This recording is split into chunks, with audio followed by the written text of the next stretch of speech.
Today, I'm pleased to have with us in the studio William A. Estrada, Esquire, the president of the nonprofit Parental Rights Foundation. Now, I've been acquainted with Mr. Estrada for a number of years as we have both worked in areas related to education policy and reform.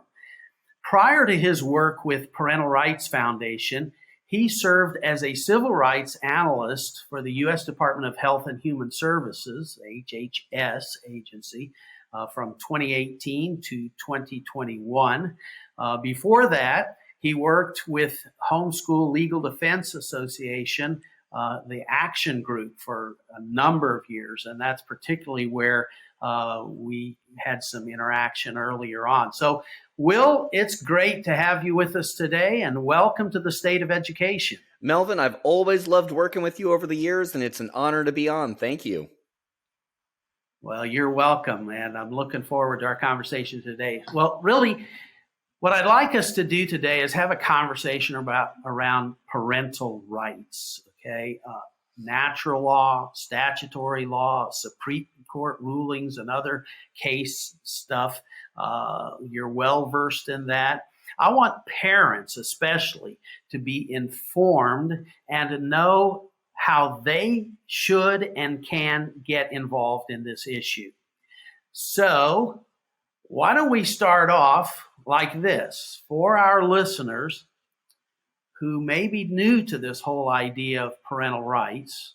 What do we mean by parental rights? Why don't we start there? Melvin, that's a great question. And it really starts with, what is the foundation of society? Is it government? Is it the state? Is it, as I would believe, the family? And it's difficult to have this sort of conversation unless you go back to the beginning. And in the Jewish and Christian faith traditions, it goes back to the creation story of where God created the first man and first woman and brought them together in a family, told them, be fruitful and multiply and take possession over the earth. And that was the creation of the family. We read, again, in the Jewish and Christian faith traditions in Deuteronomy 6, the importance of parents being the ones to raise up their children. And, interestingly enough, we've got that kind of faith tradition beginning, but even the Greek philosophers, Aristotle, for example, said that the family is the foundation of society. Now, interestingly enough, even the Greeks disagreed. Plato, for example, in the Republic, he has this kind of, and people who've studied ancient Greece, they've said, was he this tongue-in-cheek, or was it really what he truly believed? But he had talked about having these guardians, Plato did, who would just, the wives would be in common, the children would be in common, those with disabilities would be killed, essentially. But that was what Plato said. But Aristotle, among whom our founders really looked to with the foundation of our country, Aristotle said that the family was the beginning of society. William Blackstone said the same thing, that again, it's the parents, not the state, who are responsible. And so when we have that question of what does parental rights mean, it's not this parents versus children that sometimes I've seen people argue. It's really who's going to make the decisions over how minor children who are still developing emotionally, who don't have yet the full capacity to make decisions over their life, who's going to make these decisions? The state, bureaucrats, the government, or will it be parents? And I believe, and I know you agree, it should be parents, not the state. Obviously, the state steps in as a Christian in Romans 13, that the state is there to come down on evildoers. So there is a purpose for the state if parents or caregivers are abusive or threatening the lives and health of their children. But in general, it should be parents. And that's where our court precedent goes to, that it should be parents, not the state, who are primarily responsible for their children. It should be parental rights when it comes to the education, upbringing, care, nurture, and raising of children. Mm-hmm. And I would also add here, we're talking about rights, and that's a huge word in our society today. But, you can't have rights without responsibility. And so let's tie that in here just a little bit, because really it's parental rights, but it's parental responsibility as well. So it's a humbling honor to be the president of Parental Rights Foundation. Our sister organization, parentalrights.org, which is our lobbying arm, was created 15 years ago. And our vision and our mission statement of both of our organizations is protecting children by empowering parents. And so you're absolutely correct. I remember that line in the Spider-Man movies, with great power comes great responsibility. My wife and I have two boys, 10 and 5, and being a dad, being entrusted, as I would say, by God to raise these two boys, one day young men, is one of the greatest honors, privileges, but also responsibilities that my wife and I will ever have. And you're absolutely correct. You can't have rights if you don't also recognize that it is a humbling responsibility. It's difficult work, as any parent would say, but it's incredibly rewarding work. And, when you go to the debates that our founders had when the Constitution was being drafted in 1787, there was that understanding. I remember James Madison said, one of our founders, that our Constitution was made for a moral and religious people. It is wholly inadequate to the government of any other. And so there's that self-government that you have to have, that responsibility, that respect for human life, for example, for the dignity of the person, that you've got to have, or else our entire system of self-government and individual liberty is really going to collapse on its head. And that's one of the things that we acknowledge and we help parents with at Parental Rights Foundation. We've had education experts on our own podcast. We talk about, how do you have that loving relationship with your children, because that's what all of this is built upon. Yeah. Well, I think a lot of times people look at this issue and they're just really maybe more recently becoming engaged with what's kind of happened in particularly public schools over the last year, 2 years, perhaps. This whole, whose rights, whose responsibilities. Does the school make these decisions, or is it the parent that makes these decisions? And so this is kind of really ramped up into the public square. But what I'm hearing you say is this is not a new issue. This is a long time issue. And so would you dig into that a little bit more for us? Because, there's so much precedent and legal stuff, cases and all kind of stuff.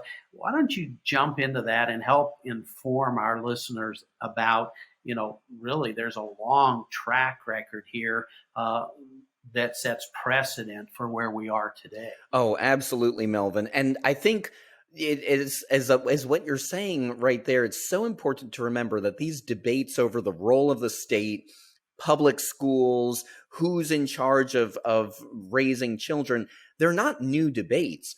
When you look back at our nation's history, and particularly U.S. Supreme Court precedents and the court's cases that have really espoused the issue of parental rights, they start 100 years ago. In 1787, our Constitution was drafted. George Washington was our first president. In the first, I would say, about 120 years of our country's history, there actually were no cases that went up to the U.S. Supreme Court about parental rights.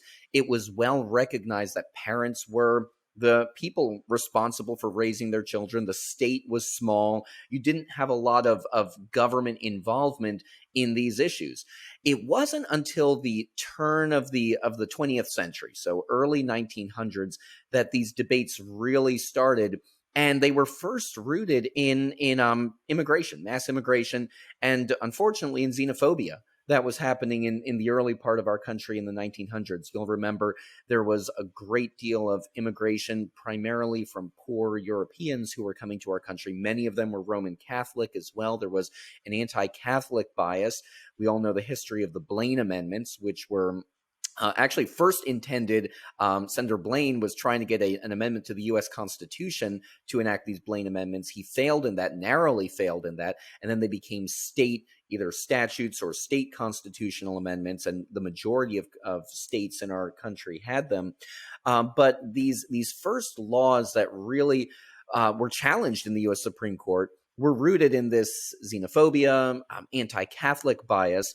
And it was 1923, so next year will be a 100-year anniversary, the first time one of these cases went up before the U.S. Supreme Court. It was the case of Meyer versus Nebraska. The state of Nebraska passed a law saying that children could not be instructed in any language other than English. It had a small carve-out for language studies, but it had to be beyond a certain grade. It had to be very regulated.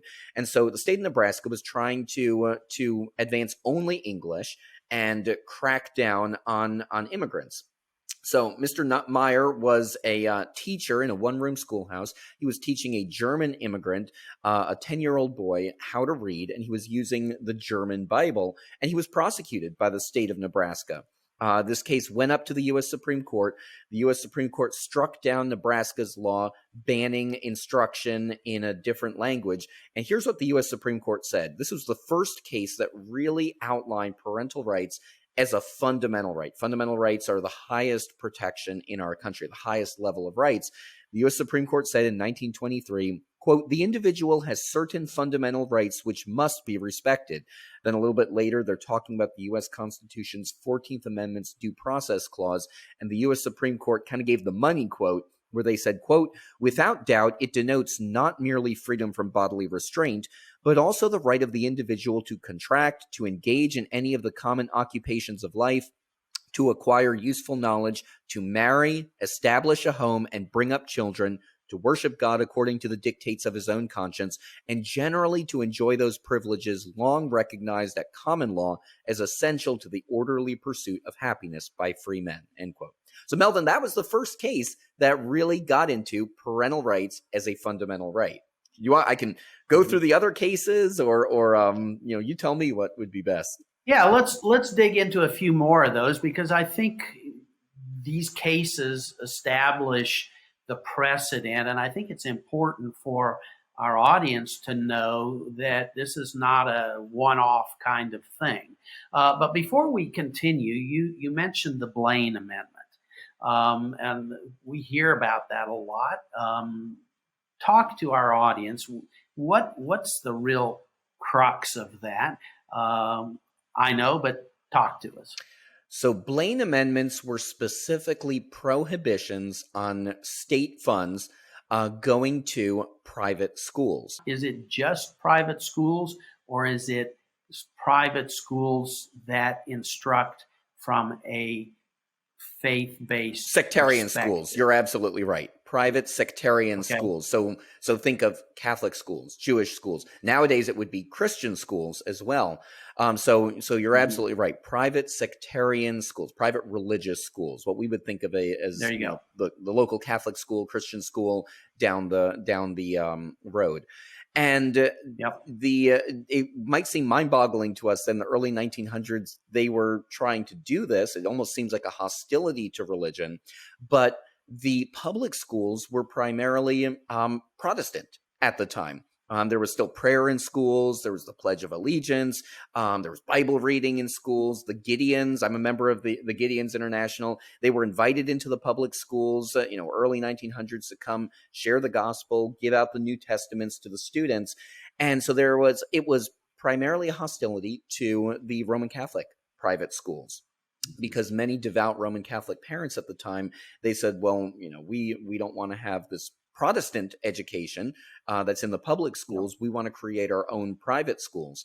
And the interesting thing is, while Blaine amendments have not been overtly or specifically struck down as unconstitutional by the U.S. Supreme Court, they're basically on life support. There's been a line of cases recently dealing with government funds, especially state funds, going to private schools, private religious schools. I think of like the Trinity Lutheran case. There was recently a case that came out of Maine as well, where the U.S. Supreme Court struck down Maine's prohibition on these funds going to private schools. But it really goes to, are these state funds or are they taxpayer dollars? And that's what the courts have been looking at, that these are taxpayer dollars that we're all taxed, and that it's a violation of religious liberty, of the Establishment Clause, for state governments to say we're only going to give these funds to secular private schools, not to religious private schools as well. And so I think the Supreme Court has been getting it right. I think the Blaine amendments are pretty much on borrowed time. There may not even be a need for the U.S. Supreme Court to specifically strike down Blaine amendments as unconstitutional. Most of that foundation has been laid in so many words. I think I was reading one of the Supreme Court cases recently, and I think it was out of Montana, and Justice Alito, who's a devout Roman Catholic, actually included in his concurrence a picture of a political cartoon that was around the time of the Blaine amendments, and it showed Joseph Blaine on the banks of a river protecting children, and these crocodiles are coming out of the river, and they're wearing kind of like Catholic bishop or Catholic, Pope hats. And you can really see the anti-Catholic bigotry that was going on at the time with these Blaine amendments that prohibited taxpayer dollars going to sectarian institutions, sectarian K through 12 private schools. Mm-hmm. Yeah, well, thank you for elaborating on that further, because I believe we will see more changes in that whole area on a state-by-state level approach as this whole conversation advances. But let's go back a little bit more and dig into a few more cases to help our audience understand. I know I heard you give a presentation a while back, and you kind of laid out several cases, some things that were very clear from the Supreme Court, and then some other legislative issues and some things that are still maybe a little tenuous.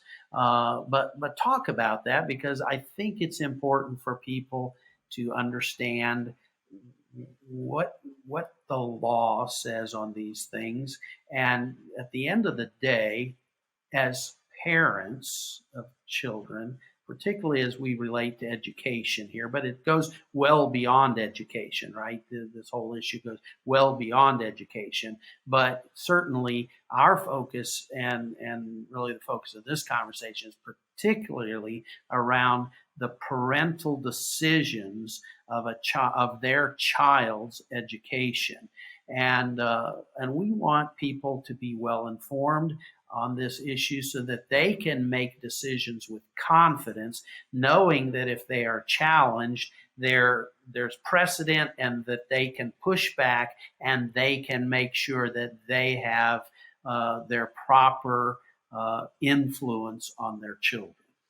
Absolutely, Melvin. And so the next case, we talked about Meyer versus Nebraska in 1923. The next case was 1925, Pierce versus Society of Sisters. And this actually flows in very well with the discussion we just had about the Blaine amendments, the bigotry against Roman Catholic schools and private religious education at the time.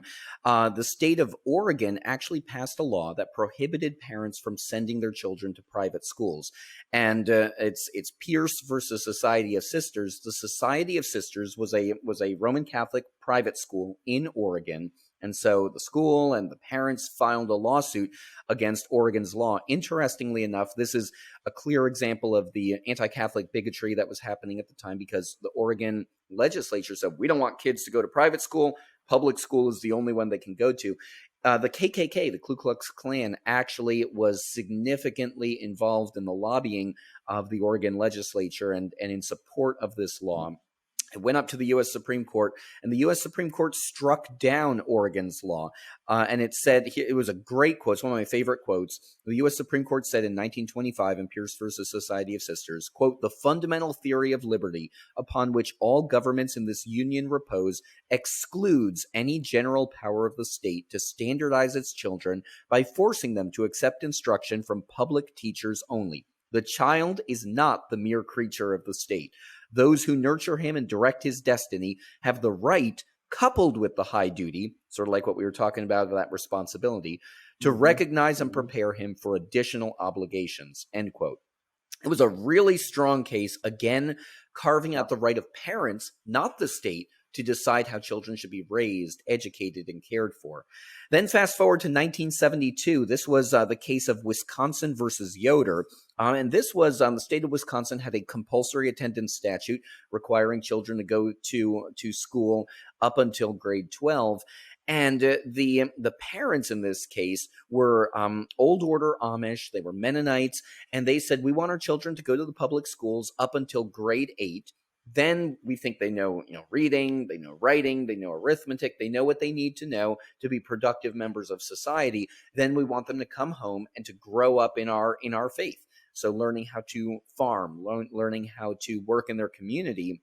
They were actually prosecuted in the state of Wisconsin. The jury gave them a $5 fine, and the plaintiffs in this case, the parents, were actually going to pay the fine.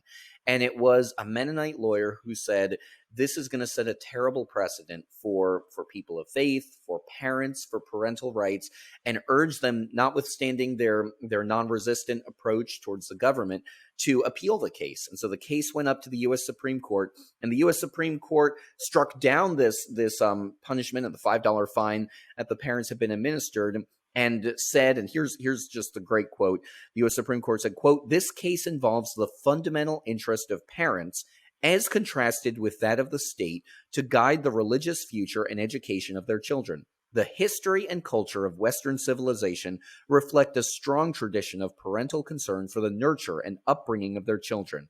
This primary role of the parents in the upbringing of their children is now established beyond debate as an enduring American tradition, end quote.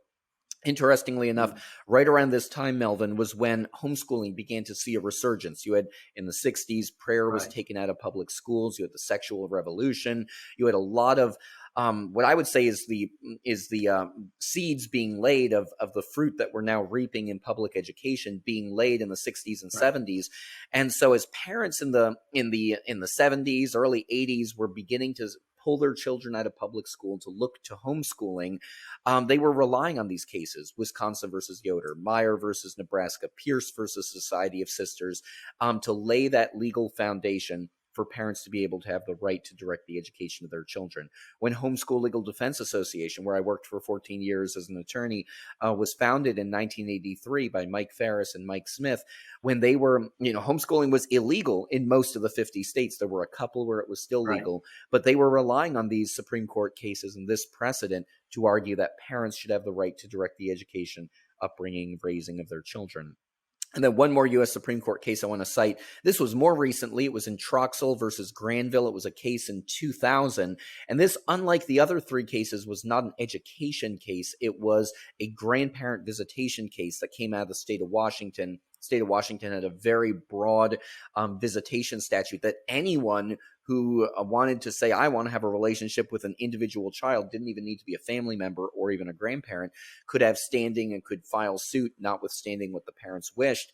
And the U.S. Supreme Court struck down Washington's visitation statute and said, quote, the liberty interest at issue in this case, the interest of parents in the care, custody, and control of their children, is perhaps the oldest of the fundamental liberty interests recognized by this court. And then if you go back and read Troxel versus Granville, you'll see that there were a couple paragraphs where they lay out all these Supreme Court cases, Meyer versus Nebraska, Pierce versus Society of Sisters, Wisconsin versus Yoder, other cases as well. And then the court continued, quote, in light of this extensive precedent, it cannot now be doubted that the Due Process Clause of the 14th Amendment protects the fundamental right of parents to make decisions concerning the care, custody, and control of their children, end quote.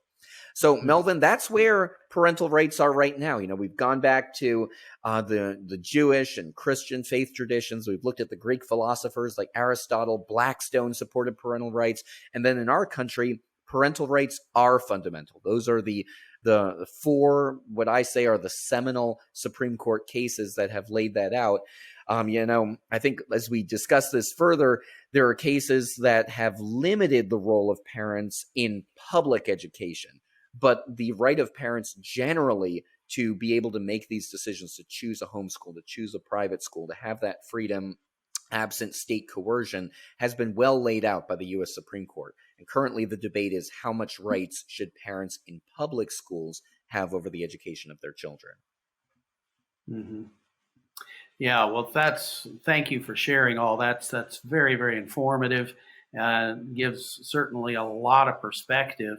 And what we're seeing today, we're seeing some states like Florida and a number of other states now coming out with, the states actually doing legislation on parental rights, promoting that. Do you have anything you want to share about that? Oh, absolutely, Melvin. I think a good way to set it up is first looking at what's happened with parental rights since Troxel versus Granville in 2000 in the context of public schools. So, like we were just saying, parental rights are fundamental. The right of parents to choose Yep. how to educate, raise, care for their children. But the circuit courts and the U.S. Supreme Court hasn't yet weighed in. There are cases that are winding their way. We're still probably 2 or 3 years from a major Supreme Court case of outlining the rights that you as a parent have over the public education of your children. But right now, the circuit courts, these are the intermediate level of federal courts. There's federal district courts, then there's the U.S. circuits. There are multiple federal circuits. We hear many times like the Ninth Circuit or the First Circuit or the Fourth Circuit. And then there's the U.S. Supreme Court. So the federal circuits have generally ruled against parents when they want to be involved in their children's education in public schools. And the interesting thing is the circuits have said, well, if too many parents get involved, then it's going to be Wild West in the public school. And so they've said if parents don't like what's going in the public school, then they should look to state legislatures and school boards. So the circuits have really said, school boards, you have authority. State legislatures, state governors, state secretaries of education, you have authority. I just want to, real quick, if I can, go over a couple of these circuit court cases. And in general, they're all pretty bad towards parental rights when it comes to public education. The first one was out of the Ninth Circuit. It was 2005. It's called Fields versus Palmdale. The Palmdale School District had a survey for elementary school kids. And again, this was 2005. And two of the questions for 7 to 10-year-olds in this public school in California dealt with students' frequency of, quote, thinking about having sex and, quote, thinking about touching other people's private parts. Again, these are elementary school kids. And so when you're thinking about the issues that we're reading in the news and seeing on TV of public schools, this was, 2005, this was 17 years ago, and there were still these issues. The parents filed suit. They said this was ridiculous, egregious, violated their parental rights of the children receiving this survey, and the court struck it down and said, and this was the original 3-judge panel decision was a really bad decision. It said, parental rights end at the schoolhouse door, and then the parents filed for what's called an en banc review, where the entire Ninth Circuit, not just a 3-judge panel, would review.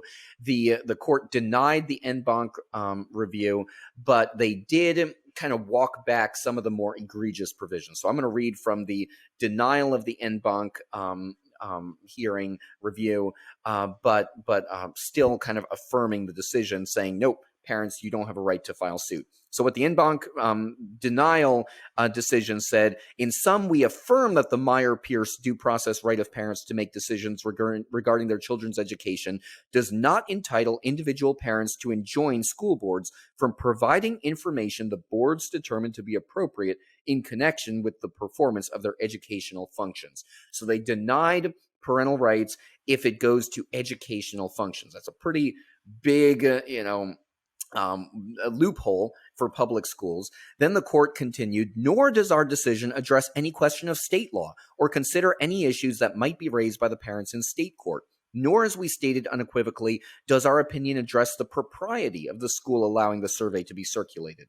Finally, our decision does not affect the rights of parents to influence or change the conduct of school boards through all lawful means generally available to citizens of this nation. So Fields versus Palmdale was a bad decision in regards to parents being able to file a federal lawsuit if they believe their rights have been violated.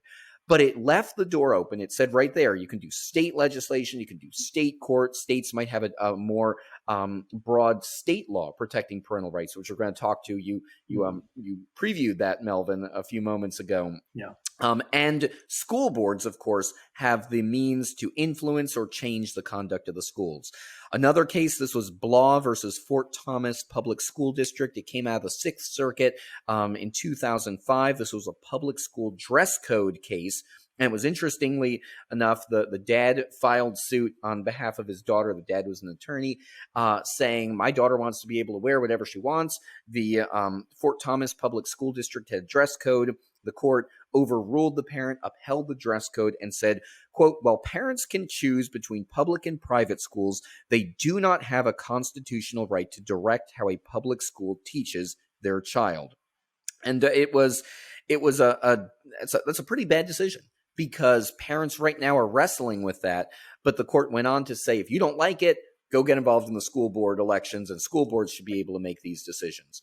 Wood versus Arnold, that was the Fourth Circuit here in Virginia, where I live. The Fourth Circuit is our federal circuit. It came out of 2019. In this case, after the parents lost, they appealed to the U.S. Supreme Court. The U.S. Supreme Court denied cert. The Supreme Court can decide whether or not it wants to take cases, and decided not to take this case. The young woman, Kaylee Wood, was in 11th grade. She was taking a world history course in her public school. It was about 10 or 20 days long. There was a 5-day course entitled The Muslims, the Muslim World. There were slides comparing Christianity and Islam. And then there was a fill-in-the-blank section, which dealt with the Shahada, which is, one of the important pillars of Islam, where Muslims recite the creed that there is no God but Allah and Muhammad is his prophet. And so there was a fill-in-the-blank section which said there is no God but blank, and Muhammad is the blank of Allah. Kaylee's dad said, do not fill this out. I don't want you affirming the Shahada. You're a Christian. You're not Muslim. Kaylee refused to fill it out. She got a slightly lower percentage on this 5-day Muslim World unit, but didn't affect her overall grade. The parents filed suit. They said she's being forced to affirm a tenet of Islam, and this violates our parental rights. The Fourth Circuit denied the lawsuit and said, and it was really interesting, they said, upon our review, we conclude that the challenged coursework materials, viewed in the context in which they were presented — the court spent a lot of time kind of looking at the context of this world history course — did not violate Wood's First Amendment rights because they did not impermissibly endorse any religion and did not compel Wood to profess any belief. And so interesting, end quote. So interestingly enough, right now when lawyers, particularly those at Alliance Defending Freedom and other firms, are representing parents in some of these so-called critical race theory cases where kids are being lined up by race, and they're saying things about their whiteness, and the lawyers are relying on this case. So even though the parents lost in Wood versus Arnold, the lawyers are relying on this case to say, yeah, in these situations, in the critical race theory situations, students are being compelled to profess a belief.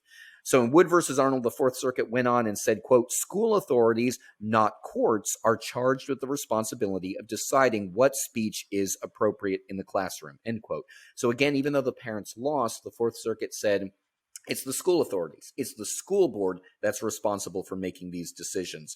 Another case is CN versus Ridgewood Board of Education. It was a Third Circuit case that came out of 2005. It was another public school survey. They were asking, in this case, kids 12, 15, 17, so middle and high school students, about drug, alcohol use, sexual activity, suicide. One question, again, this is in 2005, asked, quote, have you ever had sexual intercourse, gone all the way, made love, end quote.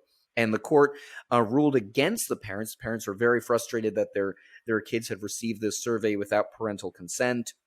And interestingly enough, Melvin, Sam Alito, who's on the U.S. Supreme Court, very conservative justice, he wrote the Dobbs decision overturning Roe v. Wade and Planned Parenthood versus Casey.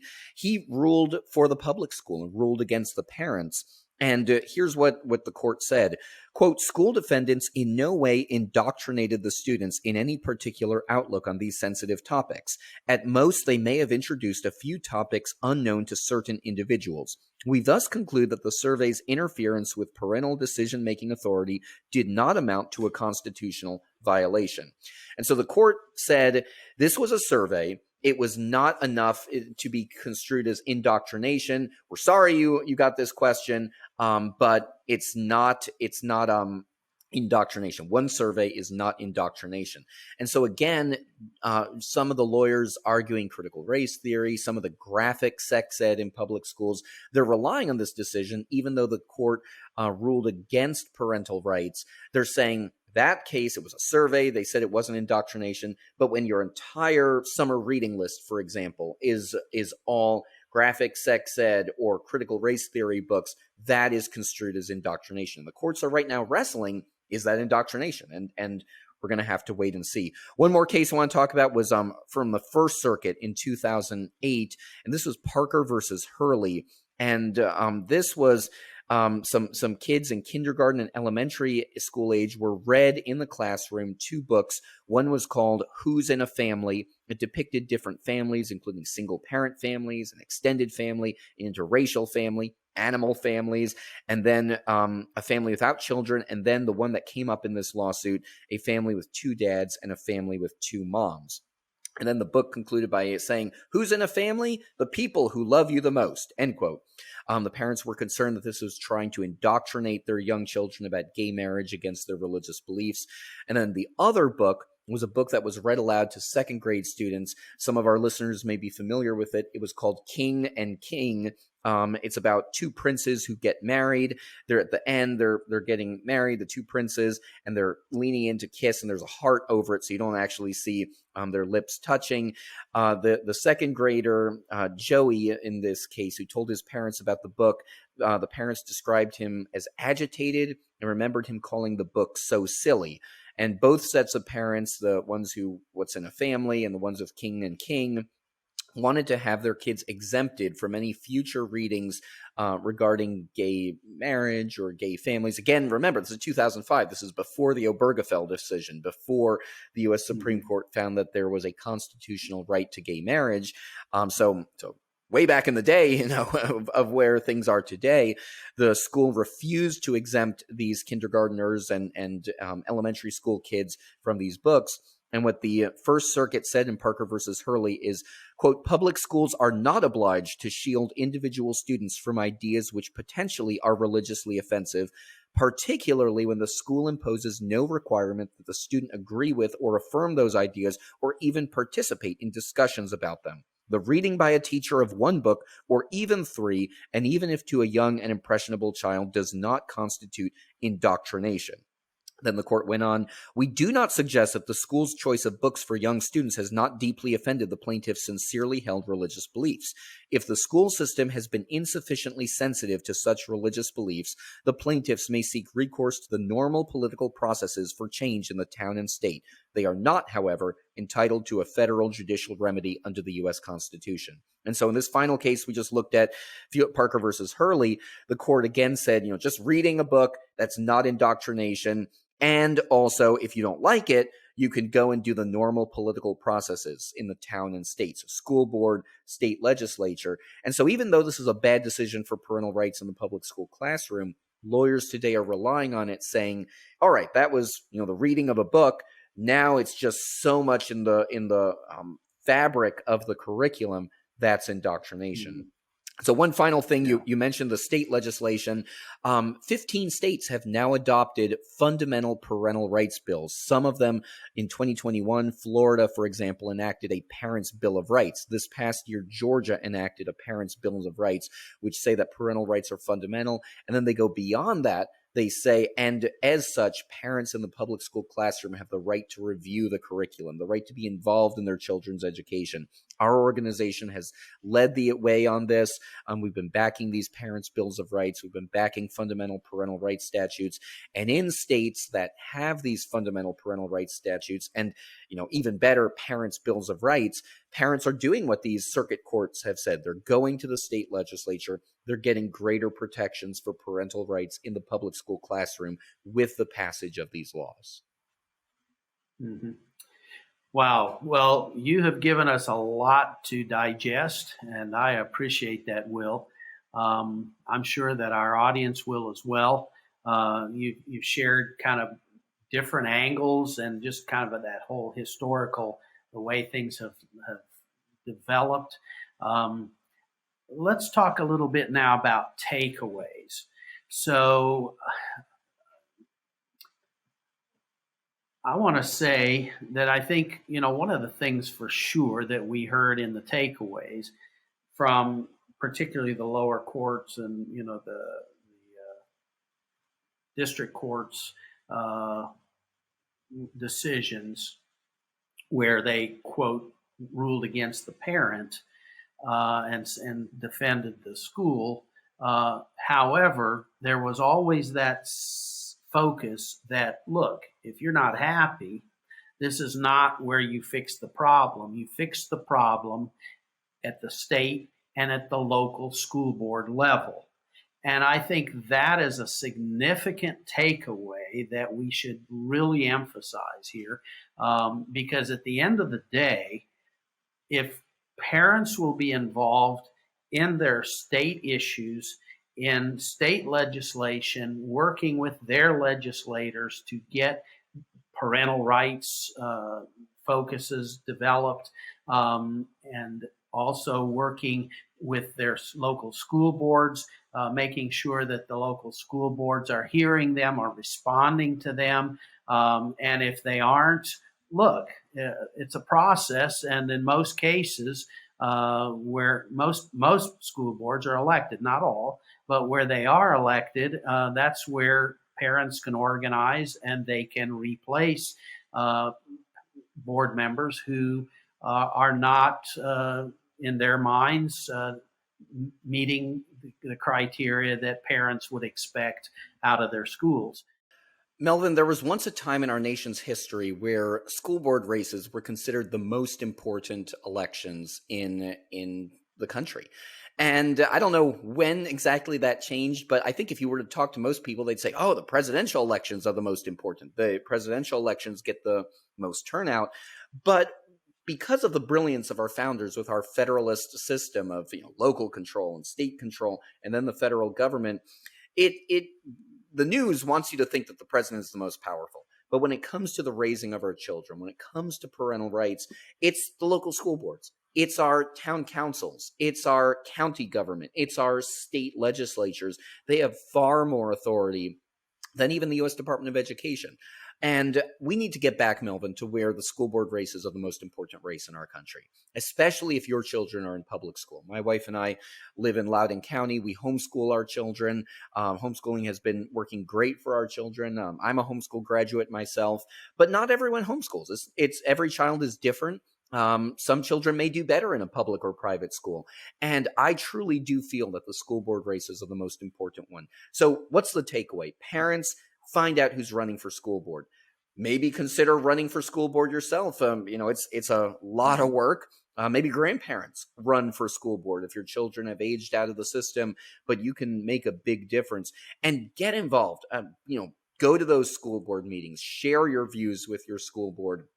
One of our initiatives we're doing at Parental Rights Foundation, and I really have to give a lot of the credit to Moms for Liberty. A lot of our listeners are familiar with Moms for Liberty, but they championed a parental rights resolution in Bedford County School Board in Virginia. It's a rural school district. They just adopted a parental rights resolution. Interestingly enough, they relied upon Virginia's parental rights statute. Our organization, parentalrights.org and Parental Rights Foundation, we worked on this in 2013 to codify in Virginia State Code, Virginia Commonwealth Code, that parental rights are a fundamental right. This was signed into law in 2013 by then Governor Bob McDonnell, and it sat on the books for almost a decade, and no one did anything with it until this past year when the Governor Youngkin administration came in. They relied on the Virginia Fundamental Parental Rights Statute. It's codified at Virginia Code Annotated Section 1-240.1. They relied on it for the masking executive order. Again, not saying kids couldn't be masked or that they should be masked, but that parents should be the ones who make these decisions. Then the Virginia Department of Education just released a model policy concerning instructional materials with sexually explicit content. Again, they rely on Virginia's parental rights statute. We've been relying on it in some of our work with Fairfax County Public Schools. And then the Bedford County School Board when they adopted this parental rights resolution just a couple months ago, they relied on Virginia's fundamental parental rights statute. So we at Parental Rights Foundation are working on a nationwide initiative to have this model. We've adopted as a model parental rights resolution. We're working with Moms for Liberty on this to have school boards adopt a parental rights resolution saying it's the policy of our school board, the Bedford County Public Schools, the Loudoun County Public Schools, Fairfax County Public Schools, insert the name of your local school district, that parental rights are fundamental and that we want to partner with parents in the education of children. And then, 15 states have these fundamental parental rights statutes. I'm going to rattle them off.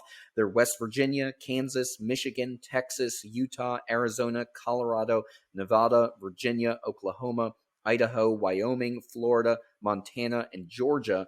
If your state doesn't have a fundamental parental rights statute, we have model language. It's been adopted by the American Legislative Exchange Council, has wide support from many of our allied organizations, and it would put into the code of your state, so 35 states still need this, that parental rights are fundamental. And it would give school boards, it would give local policymakers more legislative and statutory authority to rest upon when they're saying we want to respect parental rights in the classroom.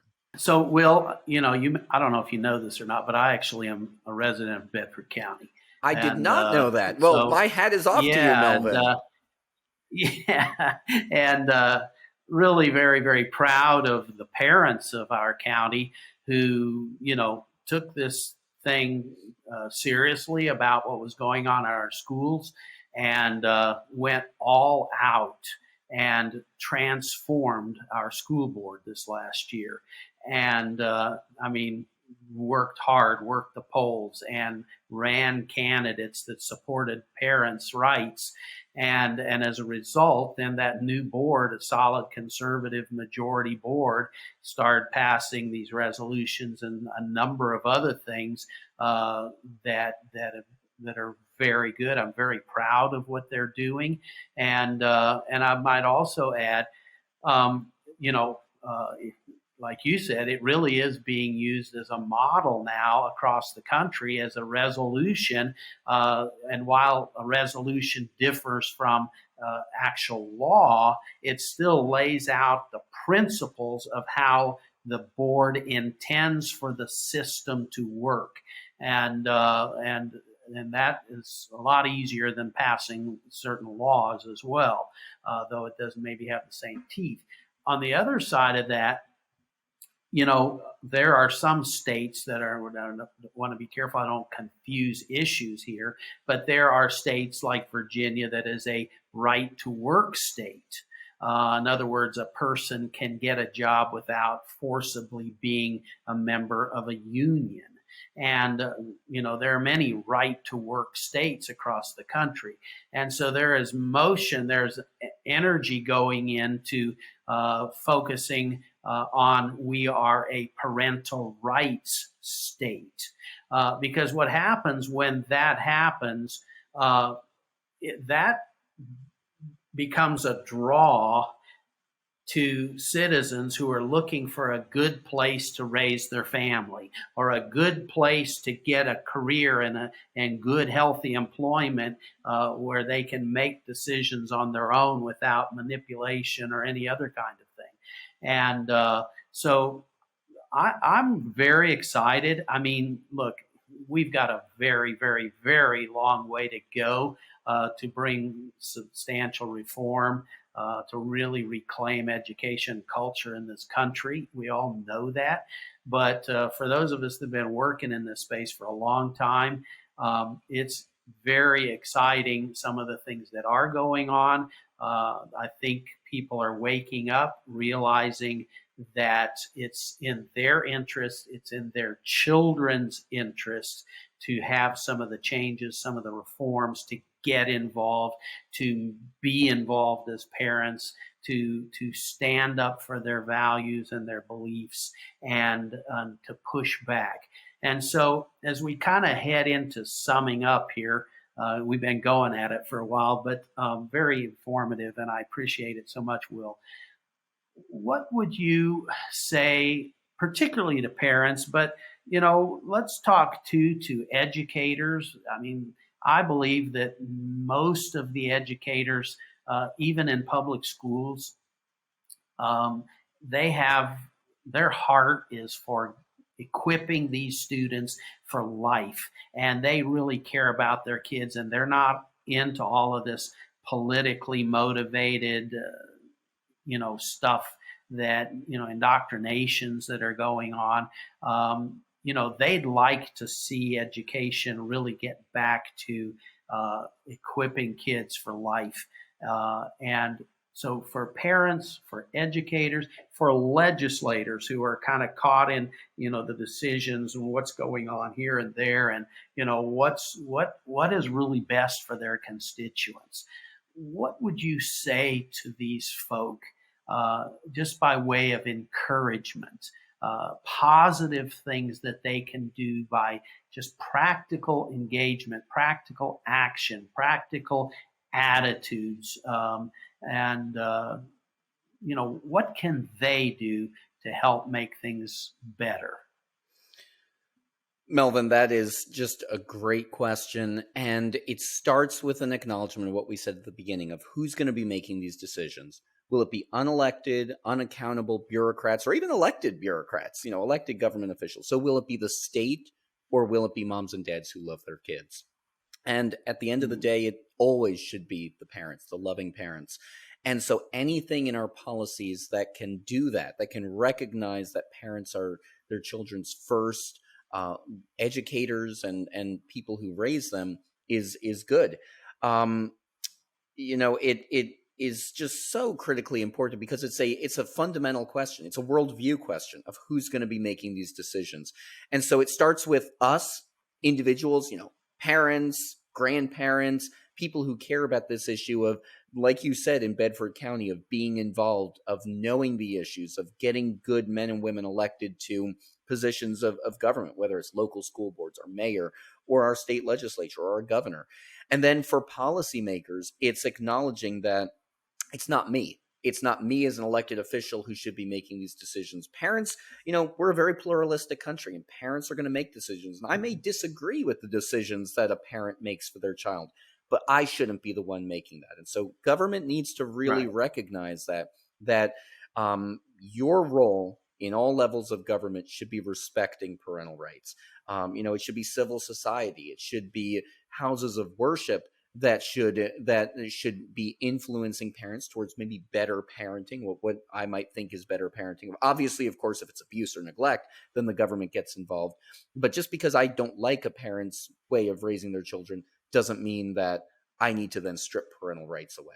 And so it's almost a humility, if you're in elected office, of recognizing that I've got to recognize it. I've got to respect parental rights for all parents.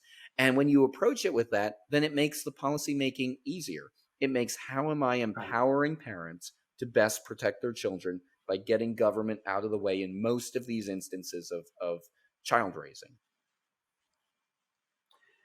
Well, that's a great place to wrap this up. Will, thank you so much for sharing with us. Thank you for all the great work you're doing, and we pray God's blessing on you, and as we work together to help educate folk and to help bring really positive changes in our education and a better future for our children and our country. Look forward to continue to working with you. It's an honor, Melvin. Thank you for having me on.